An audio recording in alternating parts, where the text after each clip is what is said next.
విధంగా చూసుకుంటే ఇప్పుడు వచ్చేసరికి ప్రధానంగా ఏపీ ప్రజలందరూ కేసీఆర్ కన్నా రేవంత్ రెడ్డి గెలవాలని చెప్పి ఎందుకు కోరుకుని తెలంగాణ ఎలక్షన్? సార్ ఏమి లేదండి, ఒకటే పాలసీ. మీకు ఇందాక ఒక మాట చెప్పాను నేను. చంద్రబాబు నాయుడు గారు ఎట్లయితే యూనియన్, ఇప్పుడు స్టూడెంట్ యూనియన్ ఫెడరేషన్ నుంచి ఒక ఎమ్మెల్యే అయ్యి అంచెలంచెలుగా అనుకోని రీతిలో చంద్రబాబు నాయుడు గారు కూడా ముఖ్యమంత్రి అవుతాడని రాజకీయాల్లోకి రాలేదండి.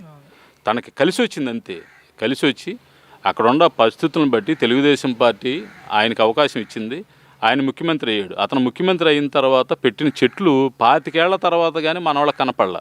ఆ ఫలాలు తిన్నవాడు ఎవడో కూడా నేను తిన్నానల్లా. ఆయన జైల్లో పెట్టిన తర్వాత ఇదిగో ఆ చెట్టుకు కాసిన కాయని నేను ఆ కాయ పెట్టడం. ఇప్పుడు అతను పెట్టాడండి, ఏది పెట్టినా సామాజిక స్పృహ. ఇప్పుడు అక్కడ నాకు తెలిసి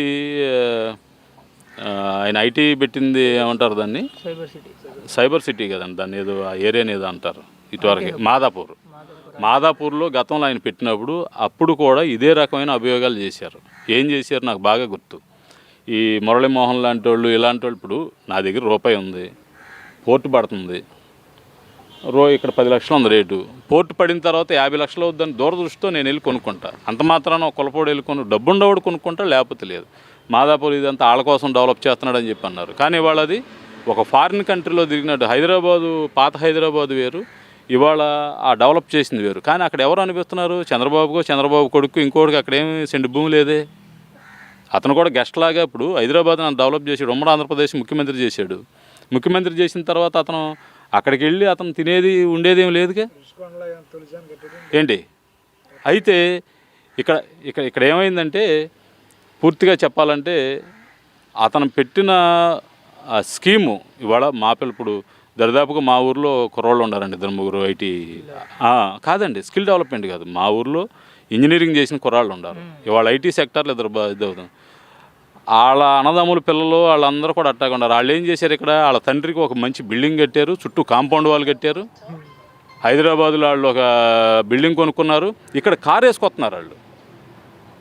అంటే ఇప్పుడు హైదరాబాద్లో ఆయన పెట్టిన హైటెక్ సిటీ మా పిల్లలకు ఉపయోగపడింది. ఇక్కడ కులం మతం కాదండి, ఇక్కడ ఎస్సీ పిల్లలు, మా ఊరు పిల్లలు, వాళ్ళ నాన్నోళ్ళు 5 అన్నదమ్ములు, వాళ్ళందరూ వాళ్ళకి పూరి గుడిసెల్లోనే ఉంటున్నారు. ఒక బిల్డింగ్ లేదు. వాళ్ళ నాన్నకి బిల్డింగ్ కట్టారు, చుట్టూ కాంపౌండ్ వాళ్ళు కట్టారు. మళ్ళీ ఇక్కడ కుంటో సెంటో మొన్న ఈ మధ్య పొలం కొన్నారు. వాళ్ళు కార్లు వేసుకుని ఇక్కడికి వస్తున్నారు.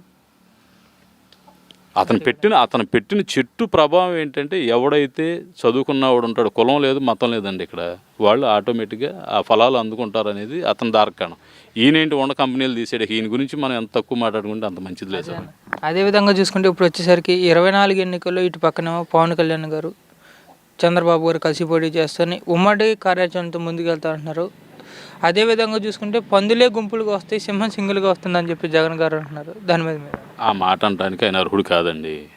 ఈ మాట నేను ఎందుకు అంటున్నానంటే, వాళ్ళ నాన్నగారు 2004లో ఉమ్మడి ఆంధ్రప్రదేశ్లో అధికారం తేవటం కోసం పాదయాత్ర చేశాడు, అన్నీ చేశాడు. కానీ ఇప్పుడున్న టీఆర్ఎస్తో సహా వామపక్షాలన్నింటినీ, అసలు కాంగ్రెస్ వామపక్షాలు కలిసే కాదు. 2004లో వామపక్షాల అభ్యర్థిని ఇక్కడ మాది నిడువల్ నియోజకవర్గం, డీలిమిటేషన్కి ముందు మాది నిడుమోలు నియోజకవర్గంలో వామపక్ష అభ్యర్థిని ఇక్కడ పాటూరు రామయ్య గారిని కూడా నిలబెట్టి సపోర్ట్ చేసి గెలిపించడం జరిగింది. మీకు ఎప్పుడైనా ఒకటే చెప్తున్నానండి, పవన్ కళ్యాణ్ చంద్రబాబు నాయుడు గారితో కలిసిన, బీజేపీతో కలిసిన, లేకపోతే బీజేపీ ఎల్పీలు చేసిన పొత్తుల్ని యాక్సెప్ట్ చేయాల్సింది ప్రజలు, ఈ పైనుండి మాట్లాడే నాయకులు కాదు. అతని తండ్రి అధికారం రావడం కోసం అంత గడ్డి గరిచాడు. ఏ చిన్న పార్టీ ఉండా కలుపుకుని వెళ్ళాడు, అధికారంలోకి వచ్చాడు. అర్థమైందండి. అతిపెద్ద జాతీయ పార్టీయే పొత్తు కలుపుకుంది. తెలుగుదేశం ప్రాంతీయ పార్టీ అండి. ఇప్పుడు జాతీయ పార్టీ బీజేపీ మన పవన్ కళ్యాణ్తో పొత్తు పెట్టుకుంది. తప్పేం కాదే పొత్తులు పెట్టుకోవటం. సింహాలు, పులులు, జంతువులతో, వాళ్ళు సింహాలు, పులులు అంటే వాళ్ళు అడవుల్లో తెలియదు, నరమాంస భక్షకులు అనుకోవాలి. వాళ్ళని సింహాలు, పులులు అంటే జంతువుల కింద లెక్కేసుకోవాలి, కానీ మనుషుల కింద లెక్కేసుకోకూడదు. వాళ్ళు ఎవరండి అంటానికి? రేపొద్దున నీ పరిస్థితి ఏమవుతుందో. ఇవాళ నువ్వు అధికారంలో ఉన్నావు కదా, నీ ఇష్టం వచ్చినట్టు మాట్లాడితే, నీ మనుషులతో మాట్లాడిస్తే ఇది సమాజం సార్. నీ తండ్రి ఏం చేశాడో తెలుసు, ఎన్టీ రామారావు ఏం చేశాడో తెలుసు, నేదురుమల్లి జనార్దన్ రెడ్డి ఏం చేశాడో, కోట్ల విజయభాస్కర్ రెడ్డి ఏం చేశాడో తెలుసు, చంద్రబాబు నాయుడు ఏం చేశాడో తెలుసు. నువ్వేం చేస్తున్నావో కూడా చూస్తున్నారు. 70 సంవత్సరాల వాళ్ళు ఉన్నారు, 25 సంవత్సరాల వాళ్ళు ఉన్నారు. పవన్ కళ్యాణ్కి ఏమివ్వాలో తెలుసు వాళ్ళకి. అంతేగాని ఇది అతని సినిమా మన ఇష్టానుసారం మనం మాట్లాడినందువల్ల నష్టపోవటం తప్ప ఒక డిగ్నిటీ, నేనేమంటానంటే డిగ్నిటీ. ఇప్పుడు ప్రభుత్వంలో ఉన్నారు, మీకు చేతనైతే ప్రజలకు మేలు చేయండి, మేము చేసాం. ఇదేంటండి ఒక పాంప్లెట్ వేసుకొస్తున్నారు 10 మంది కార్యకర్తలు. ఇవాళ మీకు వాస్తవం చెప్తున్నానండి, గ్రామాల్లో ఉన్న వైసీపీ కార్యకర్తలు కూడా ఎమ్మెల్యే ఎమ్మడ తిరగట్లేదండి. వాళ్ళ వెనకాల తిరిగేది ఎవరో తెలుసా? వాలంటీర్సు. నెలకు 5,000 జీతం ఇచ్చే వాలంటీర్సు. సచివాలయ సిబ్బంది, ఒక్కొక్క సచివాలయానికి 10-15 మంది సిబ్బందిని పెట్టారు. వాళ్ళే 25-30 మంది కనపడుతున్నారు.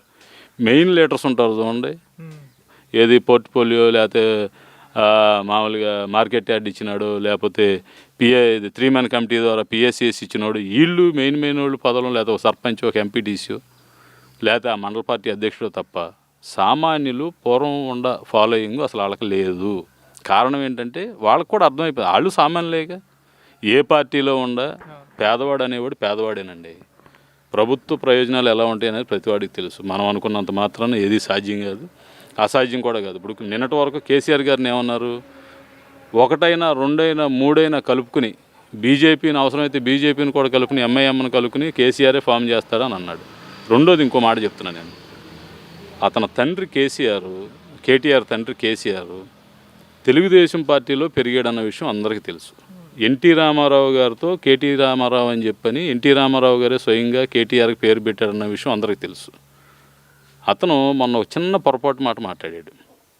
సరే, ఈ తెలిసి తెలవక ఈ పిల్లలు, ఐటీ వాళ్ళు, వీళ్ళంతా కూడా చంద్రబాబు నాయుడు గారు విజనరీ లీడరు, ఆయన అరెస్ట్ చేయడం తప్పని బయటకు వచ్చారనుకోండి. హైదరాబాద్లో, అదే బెంగళూరులో వచ్చారు, కర్ణాటకలో, తమిళనాడులో వచ్చారు, ప్రపంచ దేశాల్లో వచ్చారు, హైదరాబాద్లోనే వచ్చారు.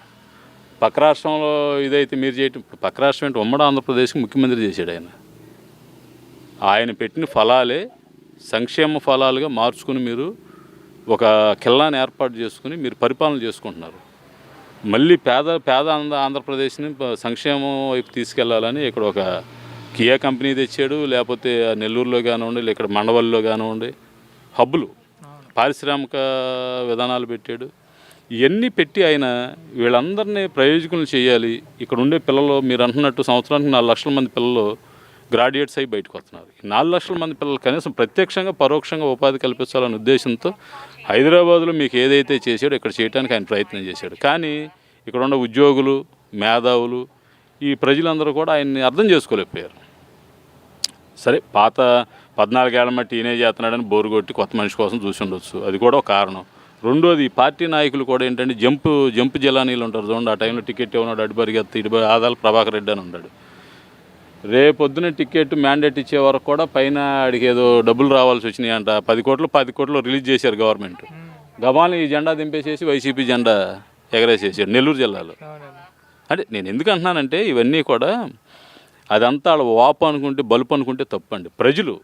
ప్రజలు మార్పు కోరుకుంటే మార్పు ఎవరైనా కానీ, దాన్ని బట్టి మన ప్రభుత్వాలు కానీ సిస్టమ్ కానీ ఇదైపోతుంది. ఓకేనా, చివరికి వచ్చేద్దామన్నా. ఇప్పుడు వచ్చేసరికి 24 ఎన్నికల్లో ఎవరు సీఎం అవుతారని మీ అభిప్రాయం? చివరిగా ప్రజలు ఎన్నుకున్న వాళ్ళే అవుతారండి. ప్రజల్లో మార్పు అనేది కనపడుతుంది. మీరు ఎక్కడైనా చూడండి, బడ్డీ కొట్లు అడగండి, నన్ను అడిగినట్టే ఎవరినైనా అడగండి. ప్రజలు అంటే మార్పు కోరుకుంటున్నారంటే దాన్ని బట్టి మీరు అర్థం చేసుకోండి. ఇప్పుడున్న ప్రభుత్వం మీద పూర్తి వ్యతిరేకత ఉందండి. 100% జగన్ అయితే రాడు.